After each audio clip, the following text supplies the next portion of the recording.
Kalau saya mulai bikin konten lagi dari nol, ini yang akan saya lakukan. Sebagai info, selama ini saya mendapatkan penghasilan, networking, dan kemudahan-kemudahan lain itu berkat bikin konten dari sosial media.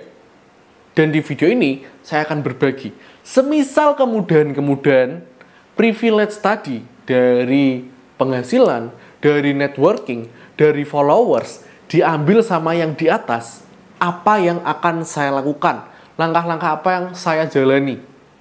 Jadi video ini akan membahas apa aja sih yang perlu dipersiapkan ketika mau mulai bikin konten. Gimana caranya bikin konten mulai dari nol. Dan video ini juga dikhususkan buat Anda yang udah kepikiran bikin konten sejak bertahun-tahun lalu. Udah kepikiran bikin konten untuk dapetin penghasilan tambahan atau bahkan menjadikannya sebagai pekerjaan utama. Video ini buat Anda. Sebelum kita mulai lebih jauh lagi, saya mau mulai dari satu quotes dari kreator luar yang jadi inspirasi saya, Alex Hormozi. Dia berkata, "When you make big life decisions, don't listen to the people closest to you. Listen to the people closest to your goal." Seringkali ada fase dalam kehidupan kita ketika kita mau mengejar mimpi kita sendiri, banyak orang yang menjegal itu. Banyak orang yang menghambat untuk menuju ke mimpi itu. Contohnya seperti ini. Kita ibaratkan ini ya sebagai konten kreator aja lah ya. Contoh pertamanya adalah, kamu tuh jangan bikin konten. Nanti kamu terkenal. Banyak orang yang kenal kamu jadi nggak punya privasi, hidupmu nggak tenang. Contoh pertama. Contoh kedua adalah, kamu tuh jangan bikin konten. Nanti kamu nggak punya waktu untuk keluarga, nggak punya waktu untuk liburan, karena kamu harus take konten terus, mencari sensasi terus. Yang kedua, atau yang ketiga, kamu tuh jangan bikin konten. Nanti orang-orang di sekitar tuh ngomongin kamu yang jelek-jelek. Kamu bakal dijudge, kamu bakal dimalu-maluin di depan keluargamu, di depan teman-teman sekolahmu dulu. Itu yang ketiga. Dan pasti banyak hal-hal serupa yang akan menjegal teman-teman untuk menuju impiannya yang diinginkan. Iya kan, pasti kan. Ini saya malah jadi terenyuh sendiri nih, karena memang ada fase di mana saya ya ada di kondisi itulah. Nah, tapi saya di sini saya pengen menjadi pribadi yang closest to your goal. Jadi kalau emang teman-teman pengennya jadi content creator, mulai bikin konten, saya udah ngalami dulu nih.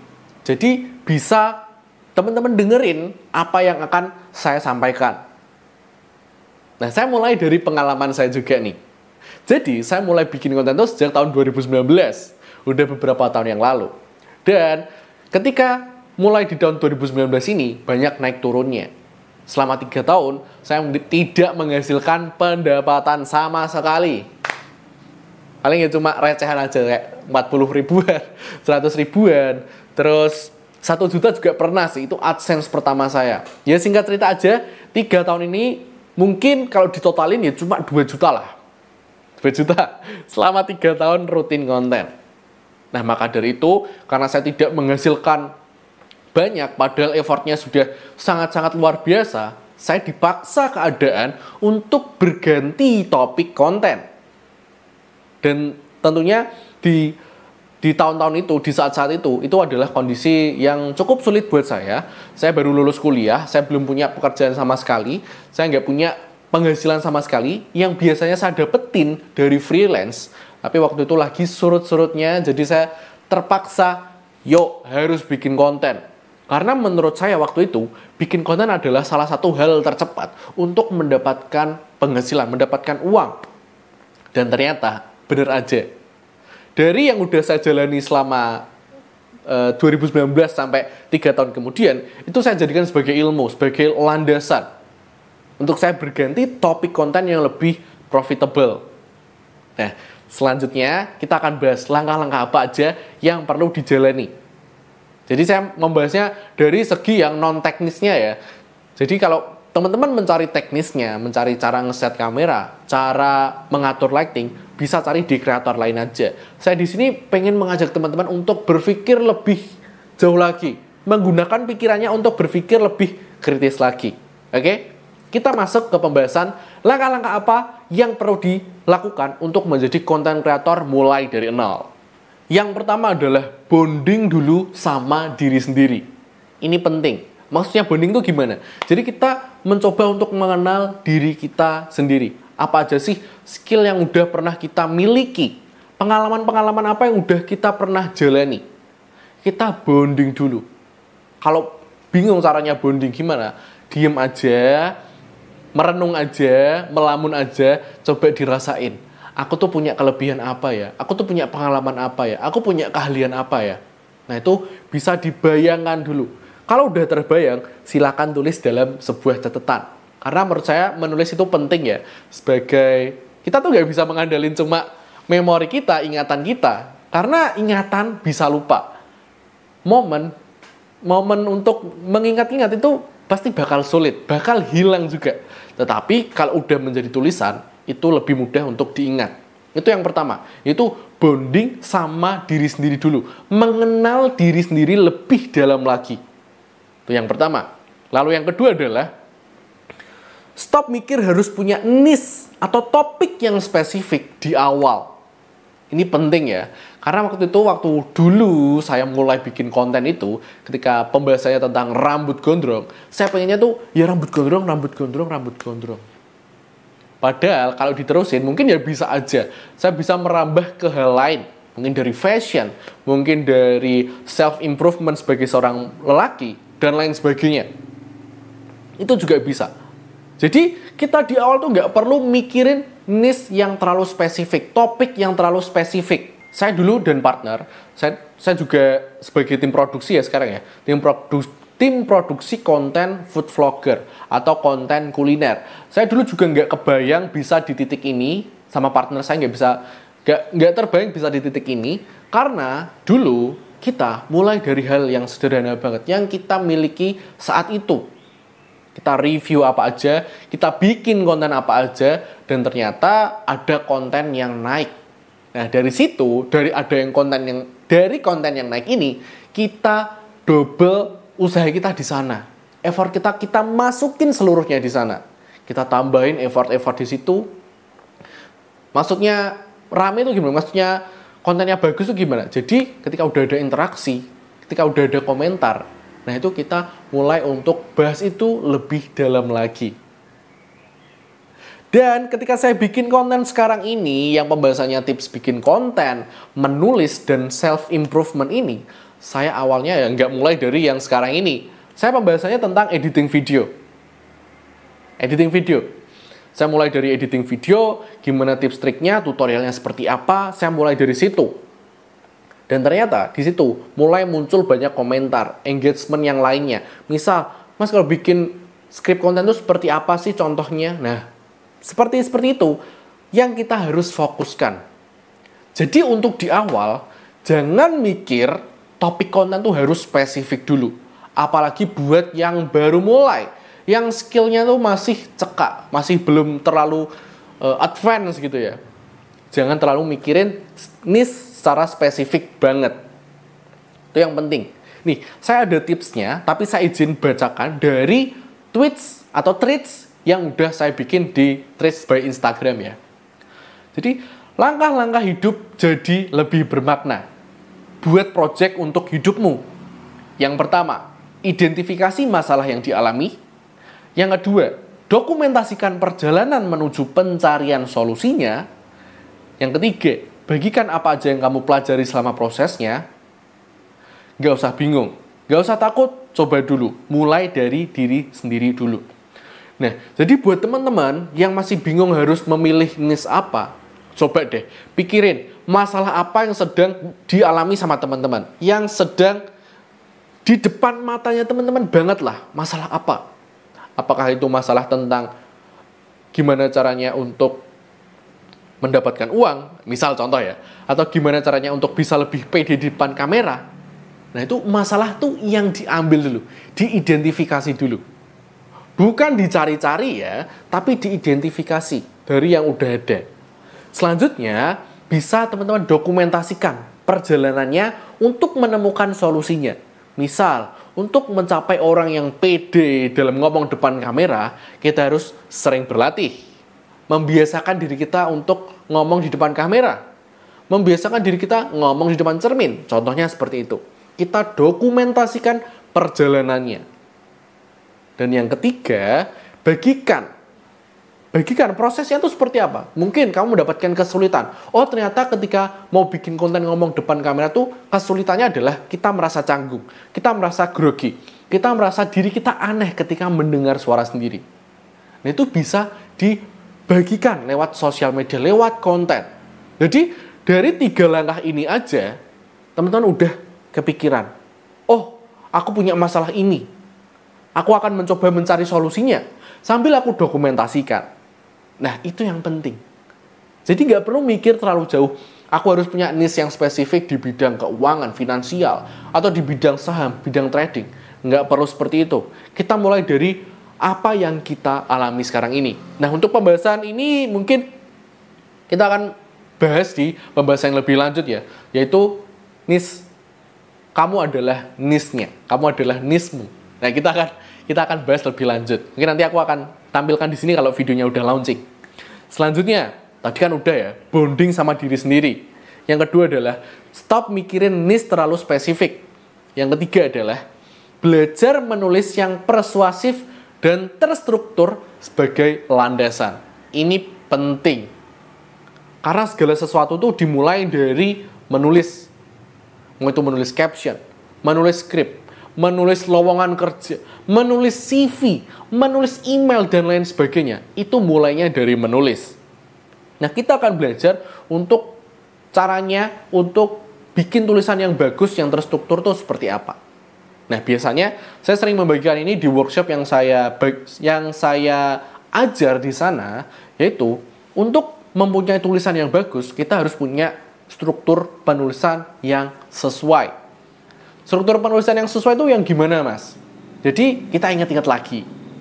Ketika sekolah dulu, pastinya kita belajar yang namanya bahasa Indonesia. Bener nggak? Dan di pelajaran bahasa Indonesia, ada yang namanya kerangka penulisan. Atau struktur tulisan. Yaitu, ya, ada pembuka, isi, dan penutup. Ini yang harus teman-teman pelajari benar-benar. 3 hal ini. Pembuka, isi, penutup. Jadi pembuka ini adalah, kalau dalam konten ya berarti sebuah judul, sebuah hook, sebuah headline. Lalu yang kedua, isi. Berarti membahas topik yang udah diomongin di bagian judulnya tadi. Dan yang ketiga yaitu penutup. Penutup di sini bisa menjadi sebuah kesimpulan, sebuah call to action, sebuah penawaran, dan lain sebagainya. Jadi kita harus memahami ini dulu. Ada namanya struktur penulisan, pembuka, isi, penutup. Dipelajari lagi pelajaran waktu kita sekolah dulu. Ada pembuka, isi, penutup. Terus gimana cara bikin tulisan ini menjadi lebih powerful, menjadi lebih persuasif? Nah, kita coba untuk buat tulisan tuh menjadi lebih relatable, menjadi lebih sesuai dengan apa yang dialami orang-orang. Apa yang dialami diri sendiri. Nah, itu penting ya sebagai landasannya. Mungkin kita bisa menyentil sakitnya ketika nggak mulai bikin konten. Kita bisa menyentil sakitnya kalau nggak bisa ngomong depan kamera. Padahal pekerjaan juga harus membutuhkan bisa ngomong depan kamera. Waktu Zoom meeting gitu misalnya ya. Jadi kita mencoba untuk menjadi orang yang relatable. Tulisan-tulisan kita relatable. Nah, itu yang ketiga. Yaitu belajar menulis yang persuasif dan terstruktur sebagai landasannya, sebagai dasarnya. Lalu yang keempat adalah ubah tulisan jadi konten-konten pada umumnya. Inilah kenapa saya mulai dari yang namanya menulis. Karena menulis di era sekarang ini, walaupun emang ada AI, itu menulis itu penting untuk memperlihatkan soul kita, memperlihatkan diri kita sendiri. Nah, maksudnya konten pada umumnya itu seperti apa, Mas? Jadi, konten pada umumnya ya berarti orang-orang yang udah umum untuk menjalankan kontennya selama ini. Orang-orang yang udah sukses membuat kontennya. Misalnya, ada yang menjadi sebuah bentuk video, itu kan biasanya bermula dari skrip dulu. Atau yang bentuk sebagai sebuah feed post yang tulisan aja, itu kan ya bermulanya dari sebuah tulisan. Nah, silakan untuk mencari inspirasi-inspirasi kreator yang kontennya tuh udah bagus, udah berhasil, engagement-nya tinggi. Kita bisa mencontoh di sana, tapi nggak harus plek-ketiplek ya. Tuh, jadi ubah tulisan jadi konten-konten pada umumnya. Yang pertama tadi untuk melihat konten kreator yang udah sukses pada bidangnya masing-masing. Lalu yang kedua, saya tuh suka mulai dari Threads. Nah, jadi Threads ini tuh adalah platform terbaru dari Instagram yang basisnya tuh teks. Jadi kita bisa lebih mudah untuk bikin konten. Nah, sebisa mungkin silahkan untuk menulis di sana sebagai sarana memvalidasi ide-ide kontennya teman-teman. Kalau saran saya, minimal nge-threads atau menulis di threads 3-5 post per hari aja itu udah cukup. Jadi di sana kita bisa melihat responnya orang ketika disebarin sama tulisan ini itu seperti apa. Semisal emang tulisannya bagus, engagement-nya rame, kita bisa repurpose atau ubah bentuknya menjadi bentuk lain.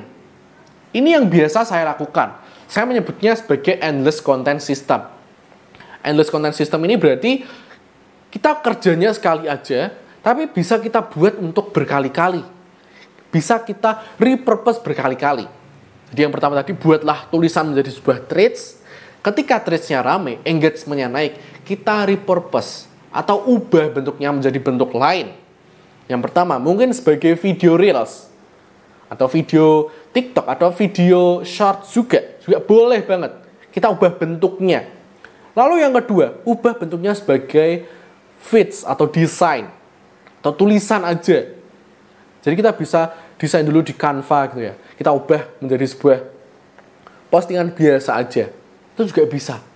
Dan dari threads tadi juga bisa dibedah dalam angle-angle lainnya.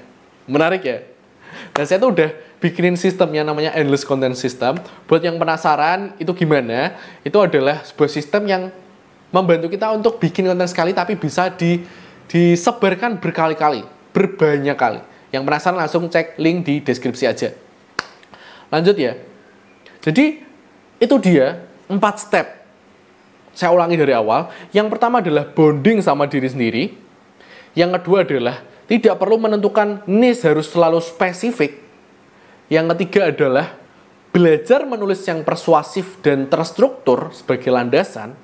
Dan yang keempat adalah ubah tulisan tadi menjadi konten-konten pada umumnya. Ini bisa menjadi dasar teman-teman untuk mulai bikin konten secara paling sederhana banget.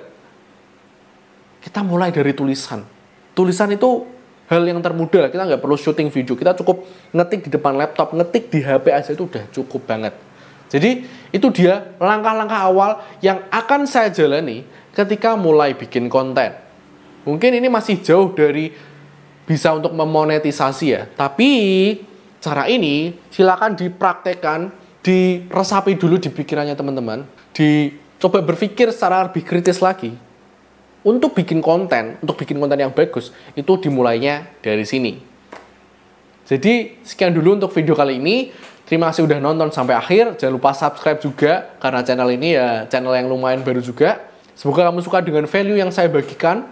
Kita ketemu di video selanjutnya. Terima kasih.